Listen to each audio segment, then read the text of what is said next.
The fire alarm was blaring, my pool was foaming like a rabid cappuccino, and Karen was standing in the middle of it all, drenched in bubbles and screaming that her dog was having a medical emergency.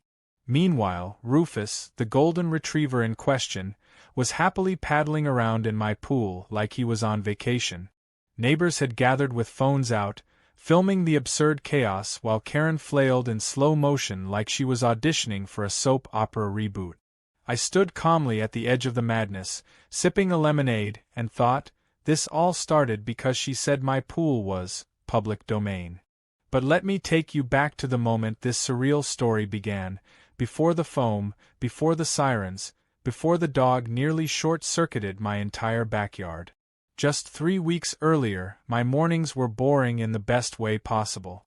I had a routine: hot coffee, check emails, and relax by the pool in peace.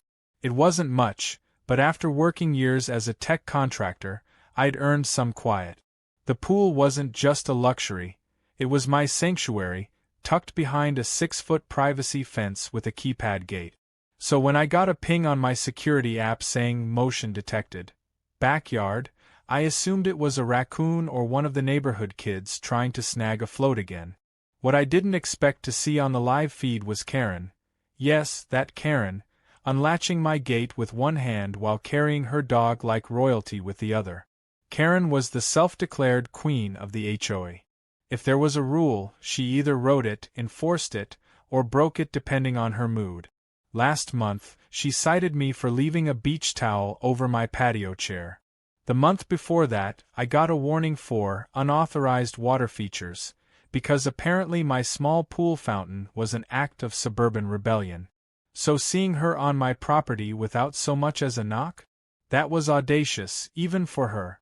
She strutted in like she owned the place, placed Rufus on the edge of the pool, and tossed a rubber duck into the water. "Go get it, boy," she chirped. And just like that, Rufus launched himself in, sending a wave over the side that splashed onto my outdoor speakers. I was still in my kitchen, staring at the camera feed with toast in hand, completely frozen. I grabbed my phone, pulled up the gate intercom, and said, "Karen, what the hell are you doing in my yard?" She looked around, casually waved at the camera like we were pen pals, and said, "Oh, lighten up, Ethan. He needed a swim, and your pool's just sitting there. Sharing is caring." I bolted outside, trying to keep my voice level. "You can't just break into my yard and let your dog swim. This isn't a public park." She had the nerve to scoff. "Don't be dramatic. You've got all this space, and Rufus loves water. Besides, it's not like I'm hurting anything. You can afford a little dog hair." I stood there, fuming, watching fur and dog slobber float in my otherwise crystal-clear pool, while Rufus shook himself off and sprayed my patio cushions. Karen sauntered over to the gate, called her dog, and left without even looking back. No apology. No cleanup. Just a casual, "see you at the HOA meeting." I immediately downloaded the security footage and emailed it to the HOA board. Surely, even they couldn't ignore this. But when I followed up the next day, I was met with silence, until Cheryl, the board's president and Karen's bestie, replied with a one-liner, "We don't mediate neighborly disputes." That's when it hit me. This wasn't just Karen being entitled. This was a power play. She was using her HOA connections to get away with anything she pleased, and no one was willing to stand up to her. I decided then and there I wasn't going to let it slide. The next few days were a circus. My pool pump started clogging from dog fur. My speakers shorted out from that splash. And to top it off, I received a citation in the mail for unauthorized pool use. Apparently, someone, I wonder who, had reported a public party at my home, citing noise complaints. I called the HOA office, furious, and got Cheryl on the phone. She had the nerve to suggest I might want to clarify my pool policies to avoid confusion. It was clear the HOA was in Karen's pocket. And if I was going to fight back, I needed to get creative. I started documenting everything. I installed additional cameras, collected every notice, every email, every voicemail. I even began asking my neighbors if they'd had similar experiences. And boy did they talk. One elderly couple told me Karen fined them for not having matching porch lights. Another guy said she once reported him for overuse of water because he washed his car during the drought. It was Karen's HOA world, we were just living in it. But while most people were too afraid to push back, I had something Karen didn't expect: time, resources, and a sense of humor. If she wanted to act like my pool was a public amenity, fine. I'd let the whole neighborhood know it was open season, on my terms. I began drafting a plan so obnoxious, so perfectly legal, and so hilariously petty, that it would make Karen's stunt look like child's play. She'd brought a dog into my pool. I'd bring the chaos. What she didn't know was that I had connections: a friend in the entertainment business who specialized in party planning, another who worked in safety installations, and best of all, a friend at the zoning office who once owed me a favor. I began checking every rule in the HOA charter, every zoning ordinance, every obscure clause. My goal wasn't just revenge. It was poetic justice, served with bubbles and flashing lights. If Karen thought she'd walked away from this mess clean, she was about to get hit with a foam tsunami. And the best part? The whole neighborhood was going to watch. I knew that going against Karen and her tightly held grip on the HOA wouldn't be as simple as just showing some footage or filing a complaint. If it were, half the neighborhood would have had justice long ago. The more I peeled back the layers of this suburban circus, the clearer it became: Karen didn't just have influence, she had a network. It was like she'd formed her own mini-regime, and the HOA was her kingdom. I wasn't dealing with a nosy neighbor anymore. I was dealing with someone who saw control as a sport. So I dove headfirst into figuring out how deep her roots ran. The first thing I did was attend the next HOA meeting. Normally, I avoided them like spoiled milk. They were dry, bureaucratic, and filled with Karen's monologues about hedges and mailboxes. But this time, I went in with purpose. I took a seat near the back, wore my most neutral expression, and just observed. As soon as the meeting started, Karen took over like she was a game show host with an audience full of hypnotized fans. She rambled on about enforcing uniformity, new mailbox guidelines, and the need for a stricter fine structure for repeat offenders. I nearly laughed out loud when she casually suggested new limitations on pool fence colors, clearly a jab at me. When I raised my hand to speak about the dog incident, Karen smiled like a shark. "We're not here to litigate personal grudges," she said sweetly, then moved on before I could finish a sentence. The rest of the board just nodded along like bobbleheads. I looked around the room, trying to read the faces of my neighbors. Most were either uninterested, intimidated, or sipping the HOA Kool-Aid. But I caught the eye of one woman, Maria, from 2 streets down, who gave me the faintest nod when Karen turned her back. That little signal told me everything I needed to know. I wasn't alone, I just needed to connect the dots. I reached out to Maria the next day under the pretense of needing a contractor recommendation. We met for coffee, and once the small talk cleared, she let out a sigh like she'd been waiting months for someone to ask. "Karen has this place on lockdown," she whispered, checking over her shoulder. "She's got Cheryl wrapped around her finger, and most of the board either owes her favors or is afraid of retaliation." Maria explained how Karen once blocked her home expansion plans because her husband hadn't voted for Karen's fence initiative. Another neighbor got fined 3 times for keeping their garbage bins out 30 minutes past the allowed time, on a day their child had a medical emergency. Every story I heard was worse than the last. It wasn't just about rules. Karen had turned the HOA into her own weaponized bureaucracy. And because she knew how to twist the language in the rulebook, no one could ever pin her down for breaking actual laws. That's when I knew I needed more than just a viral moment or a confrontation. I needed a strategy that exposed her while staying completely within the lines. So I started to build my case in 2 parts. First, documenting how she weaponized her power, and second, finding the crack in her armor, where she'd slipped up in a way she couldn't cover. I started by talking to as many neighbors as I could without raising alarms. I phrased it like casual conversation or as a shared complaint. Turns out, almost everyone had some ridiculous citation or strange encounter. One man, Tom, said Karen issued him a fine for an excessive welcome mat that was apparently too large. Another family got a letter warning them about non-conforming solar decorations, aka Christmas lights. A single mother had her car towed for being parked a few inches over her own driveway line. The pattern was clear. Karen wasn't enforcing fairness, she was selectively targeting people who didn't play by her rules or who pushed back. Then came the real find. A neighbor named James, a mild-mannered retiree who kept to himself, showed me a folder of HOA newsletters from the last 3 years. He liked keeping records and had every notice, financial report, and annual plan archived like it was his hobby. When I flipped through the documents, something odd jumped out. There were several line items under community improvements that didn't match reality. For example, one report stated that a new irrigation system had been installed in the shared green belt behind the clubhouse. But I'd walked that path just last week. It was dry, cracked dirt with a single broken sprinkler. Another year showed an outdoor spa enhancement that matched the description of Karen's brand new private patio. I cross-referenced these expenses with actual locations and took photos. Then, with James's permission, I scanned all the documents and built a private folder.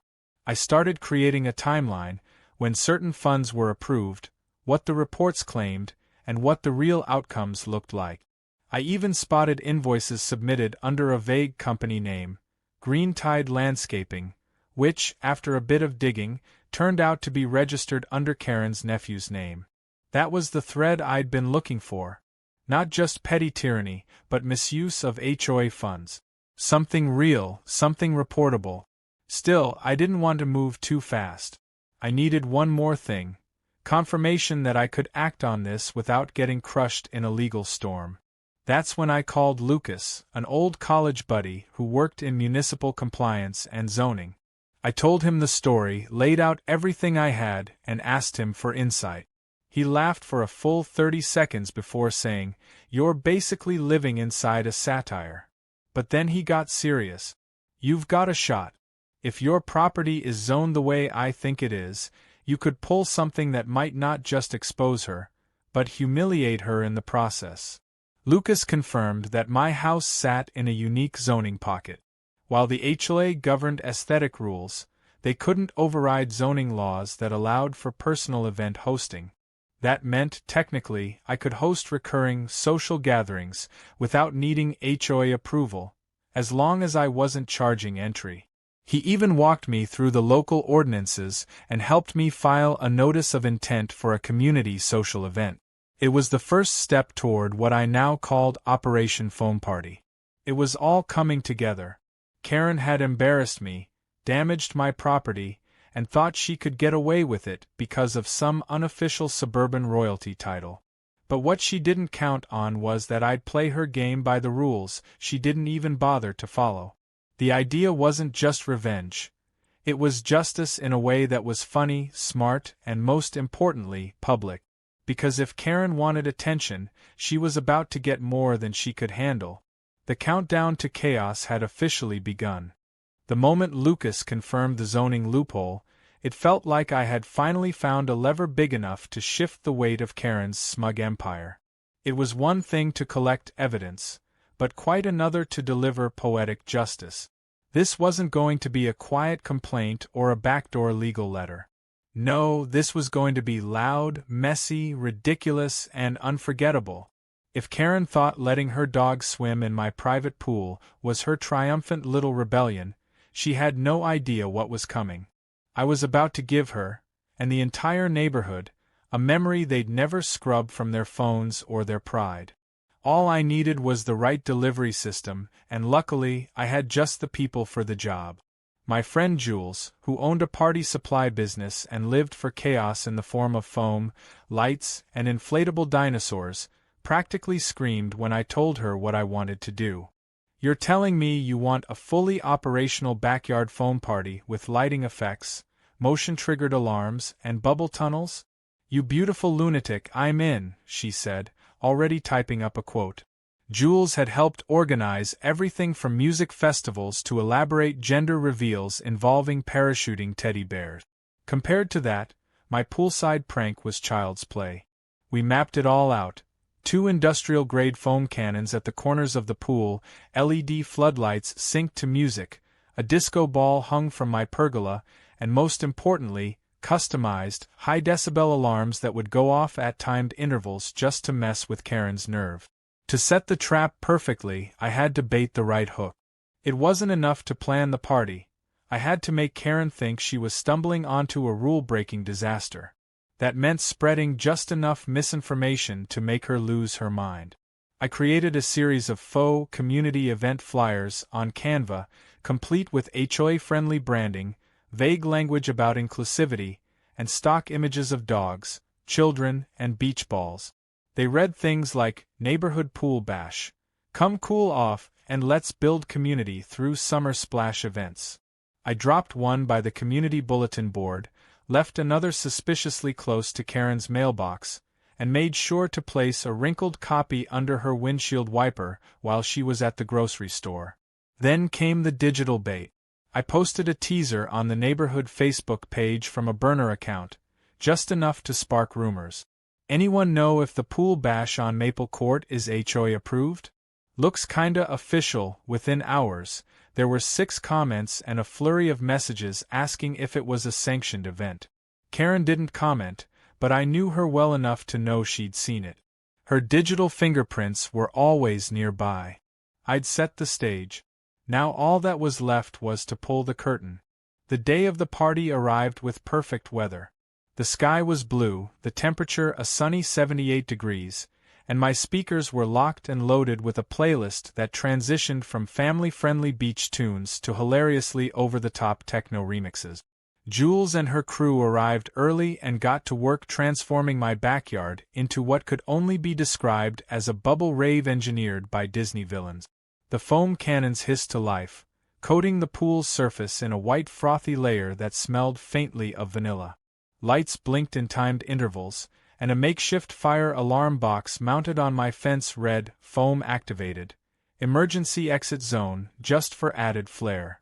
Around 3 in the afternoon, guests began to arrive, people I'd casually invited under the guise of a friendly get-together. Families, kids, curious neighbors, and even a couple of HOA members I hadn't expected showed up. I handed out mock event passes, printed on glossy paper, just to make it look extra official. The crowd grew bigger than I thought, but everyone seemed to be having a blast. Kids were squealing with laughter as the foam piled higher, people danced on the patio, and the smell of grilled hot dogs hung in the air. It was chaos, but the good kind. I didn't have to wait long for the inevitable. Right around 4 o'clock, I saw her. Karen stormed up the street like she was marching into battle, her phone already recording and her eyes scanning for anything she could twist into a violation. Rufus barked excitedly as he saw the foam and lunged forward. Karen, trying to keep her balance in wedge sandals, was no match for 50 pounds of golden retriever joy. He dragged her straight toward the foam-covered gate and leaped through the open side entrance like a seal at SeaWorld. Before Karen could shout a single word, Rufus had plunged into the foamy pool with a triumphant splash, triggering the first of the motion-sensitive alarms. A high-pitched siren blared. Karen screamed. The crowd turned. For a moment it was like time froze, then the chaos doubled. The second alarm, set to a fire truck siren, followed 30 seconds later, and the foam machines went into overdrive.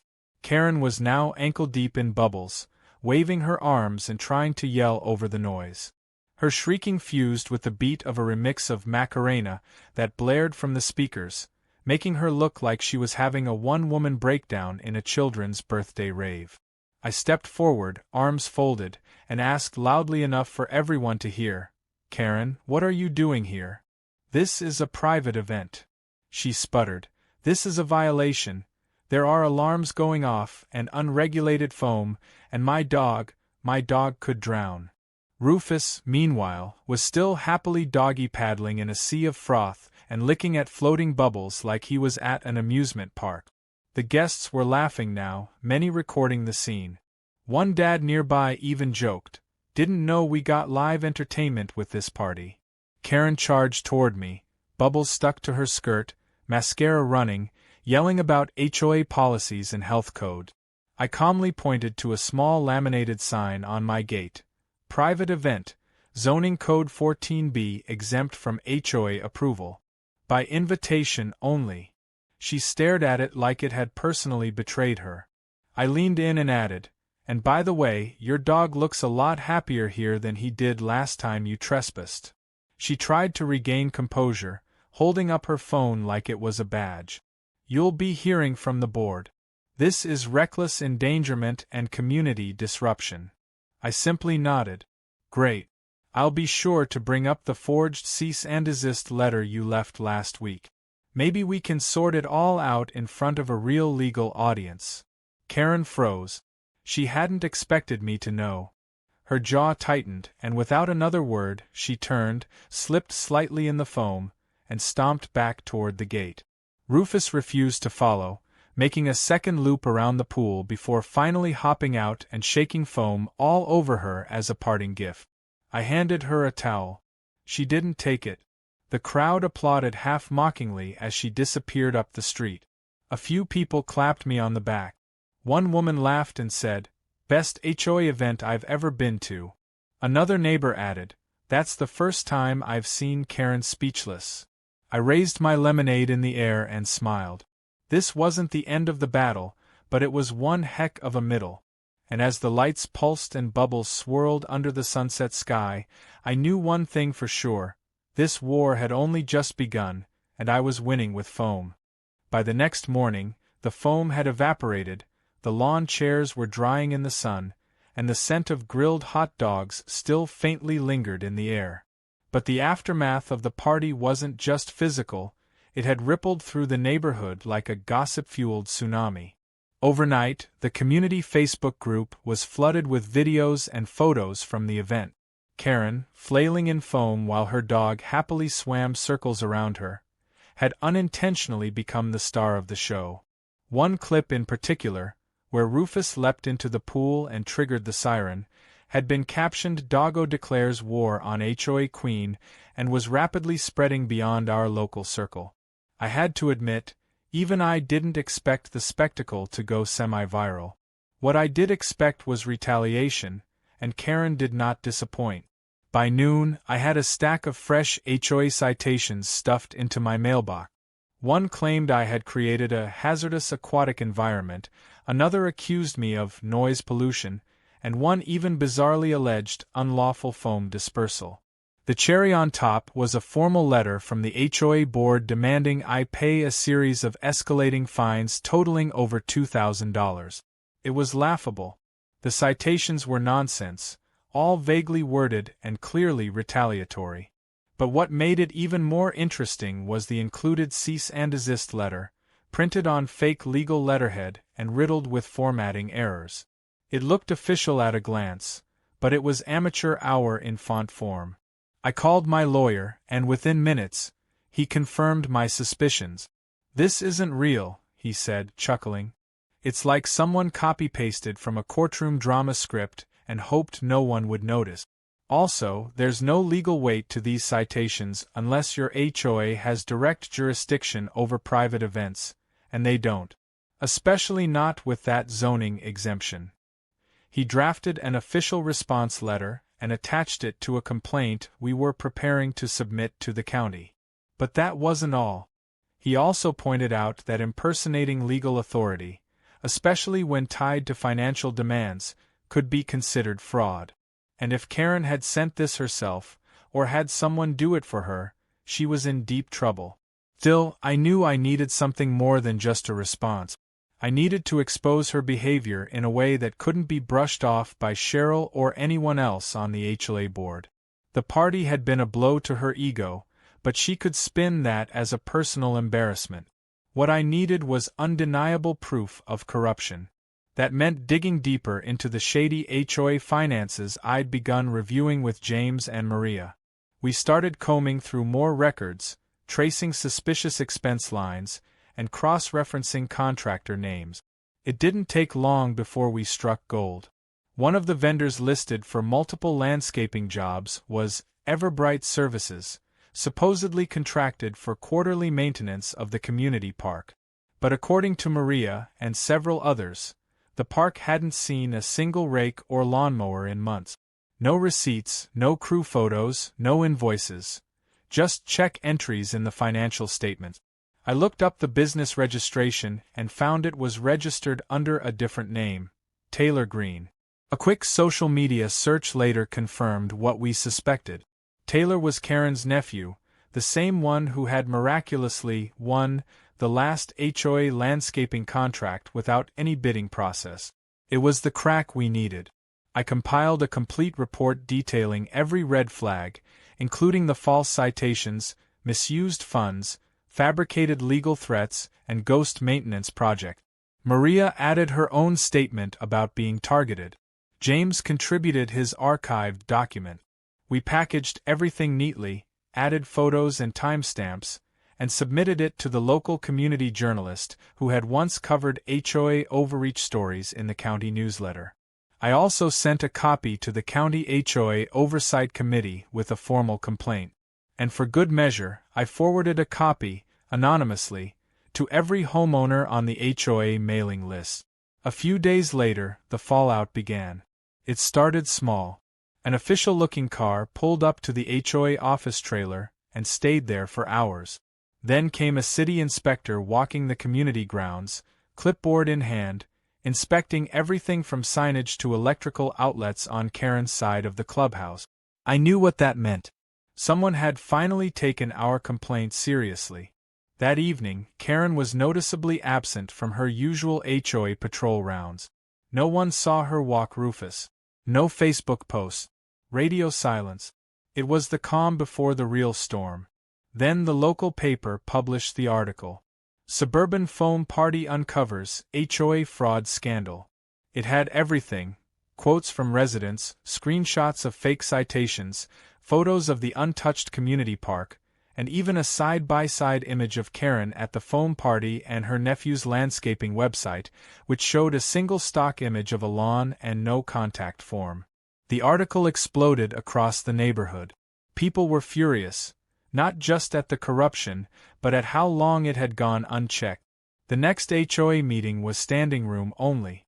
Residents who hadn't shown up in years were suddenly demanding answers. Karen, cornered and red-faced, tried to claim it was all a misunderstanding.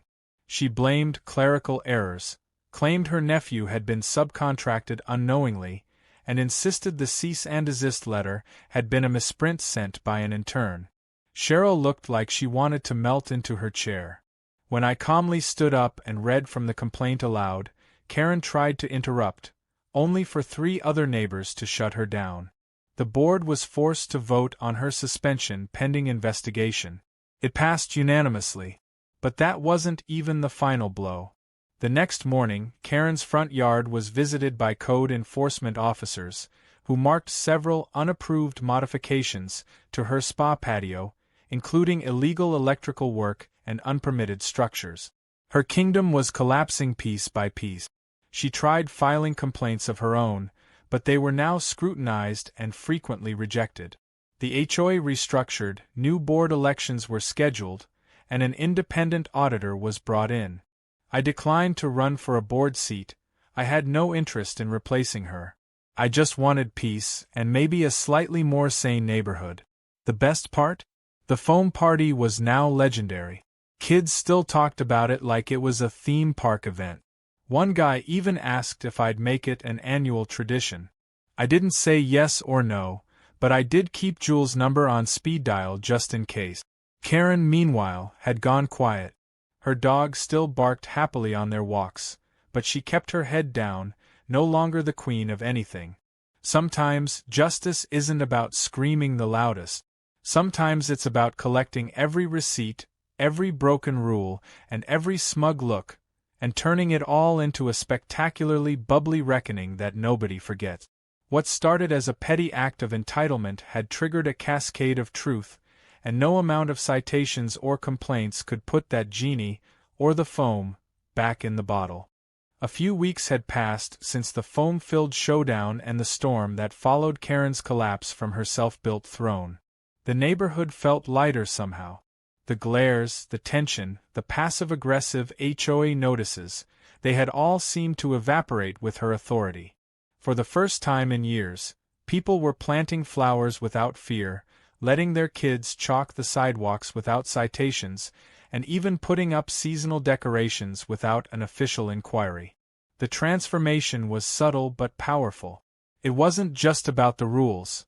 It was about people no longer feeling watched like inmates under surveillance. And despite all of that, I still hadn't quite felt the moment of full closure. Not yet. I had one last thing in mind, something I hadn't told anyone about, something that would put a final, ridiculous, poetic twist on this whole saga. It came to me one morning as I was sipping coffee by the pool, the very same pool Karen once invaded without shame. The water sparkled, calm and pristine again. The pool filter had been replaced. The foam residue was long gone. And yet, I couldn't forget how it had all started. Her dog, Rufus, leaping into my pool like it was a community splash pad, while she acted like trespassing was just part of suburban life. That single moment had exploded into a chain reaction that brought her empire down. But the dog, poor Rufus, he had been nothing more than a happy, clueless participant. And weirdly, the dog had somehow become a symbol of it all. So I figured if the dog was the beginning, maybe the dog should also be the end. I sent out a new round of invitations. No flyers. No online posts. Just private texts and word of mouth between the people I trusted. This time, there would be no foam cannons or alarm systems, no lights or sirens.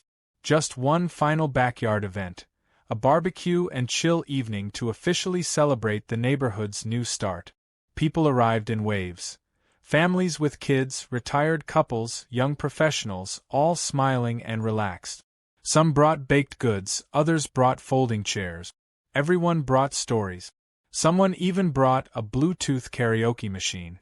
It felt like a summer block party, the kind that used to only happen on movies and ads but now finally felt possible here in our very real, very healed little suburb.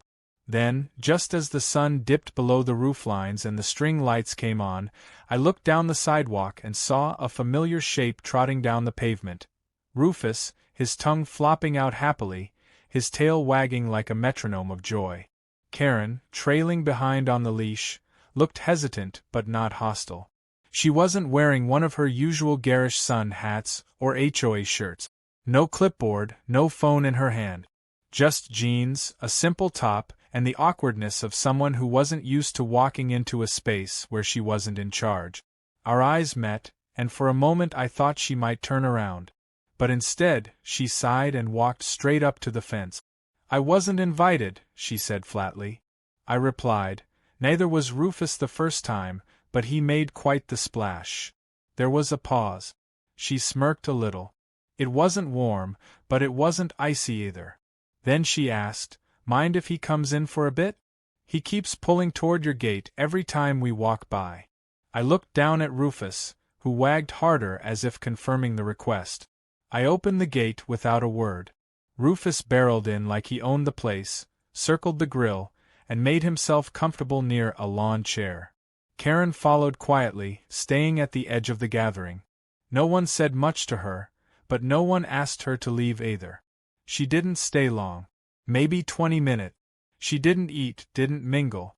But when she left, she looked back once and gave a small wave. Not the controlling kind, not the dismissive kind. Just a wave. A neighbor's wave. And that, strangely, felt like the final stamp on this chapter. The war was over. The battlefield was now just a backyard. Over the next few days, the new HOA board began holding open forums. Cheryl had stepped down voluntarily, and in her place was a rotating panel of 5 residents, including James and Maria. They announced plans for real transparency, public budgets, recorded meetings, even an online suggestion box. People actually smiled at board meetings now, and there was coffee and donuts instead of tension and whispered threats. I attended a few sessions, offered a couple of ideas, then stepped back. I didn't want to become a Karen replacement. I didn't want a crown. I just wanted to live without worrying about whether my lawn gnome violated city ordinances. One afternoon, I got a package in the mail. No return address. Inside was a plain wooden plaque with a tiny golden engraving. It read, "Best use of foam in a civilian uprising." I laughed so hard I nearly dropped it. A small post-it was stuck to the back with a scribbled message. "Neighborhood morale is up 30%, might be time for another party." No alarms this time. There was no name, but I recognized Maria's handwriting. I placed the plaque above my patio bar next to a mounted waterproof speaker. In the end, what started as a petty violation had ignited a movement.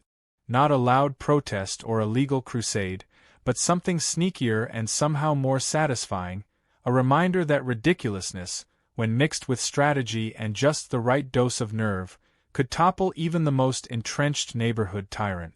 Karen had ruled with citations, scowls, and a chokehold on the HOA rulebook. I'd responded with bubbles, legal loopholes, and a party that doubled as a revolution. And it worked not because of power, but because people finally had a reason to laugh together again. Now when I sit by my pool and sip lemonade, the only sirens I hear are distant ones from actual emergency services. No fire alarms, no HOA officers, no dogs jumping uninvited into the deep end. The pool is still private, the gate is still locked, and the camera still works just in case. But the tension is gone. The neighbors who once avoided each other now wave across fences. Kids ride bikes without worry. And me? I just enjoy the peace, knowing that sometimes the most effective justice doesn't need a courtroom. Sometimes it just needs foam, fire alarms, and the guts to say no with a smile. And as for Karen? She still walks Rufus every day. But now she walks him on the opposite side of the street when she passes my house. Not out of anger, but out of respect. Maybe even embarrassment. Either way, that's fine by me. The Queen had her reign. Now she's just another neighbor. And my pool? Still sparkling. Still exclusive. Still protected by the most legendary backyard party the HOA will never forget.